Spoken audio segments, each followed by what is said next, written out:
power of the gospel, the real value and benefit of being saved, is how the Lord is able to sustain us in times of trials and in times of difficulties. Chances are either you're going through a difficult time right now or someone close to you is. That's the way life is. Someone's dealing with financial problems, family illnesses, family difficulties. If you're saved, you have some assurances of having the endurance to hang in there until the time of your deliverance comes. Let's look at a familiar scripture in the Old Testament, Isaiah chapter 40, verse 31. It says, "But they that wait upon the Lord shall renew their strength. They shall mount up with wings as eagles. They shall run and not be weary. They shall walk and not faint." The key word in that particular scripture is the word wait. You know, a lot of times when we read the King James Version of the Bible, there's some difficulty in translating the Hebrew thought into idioms that have clear pictures that help us understand it.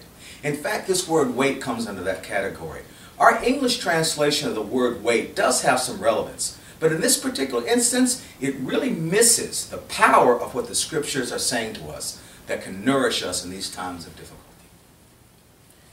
If you check out a concordance, you'll see that the English translation comes from the word kavah, which means to twist or to bind together.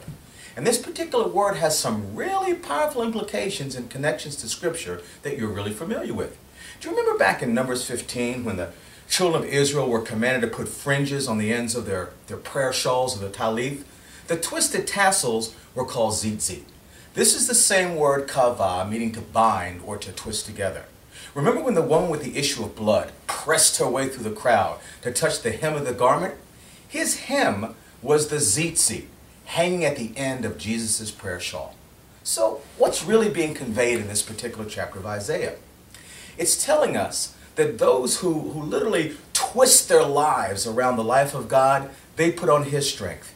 They can go the distance without losing heart. They can exhibit patient endurance and resist the pressure and the tendency to quit and to give up. You know, you've probably observed that right before the appointed time of your blessing, right as the healing rises up from within you, right as the financial breakthrough comes, the pressure to give up and quit seems to be most intense. And right before we get to the very point of our deliverance is when we're convinced to back off and to give up and to let it go. So, in the midst of those difficult times and circumstances, how do you wait upon the Lord? Well, there are lots of ways to wait, but let's focus on just one. Intimacy with the Lord is the byproduct of spending time with Him. Our typical approach to prayer is great, but oftentimes it's just a one-way conversation, right? We ask God everything that we want to ask, and we tell Him everything we need, and again, there's nothing wrong with that. I'm talking about just quieting yourself, bringing your body and mind into a state of calm, and just focusing on the awesomeness of God. No talk, no requests, just the peace, the power, and the purity of His presence. In no time, here's what's going to happen. All of those earthly concerns and trials over worldly matters, they're going to begin to melt away.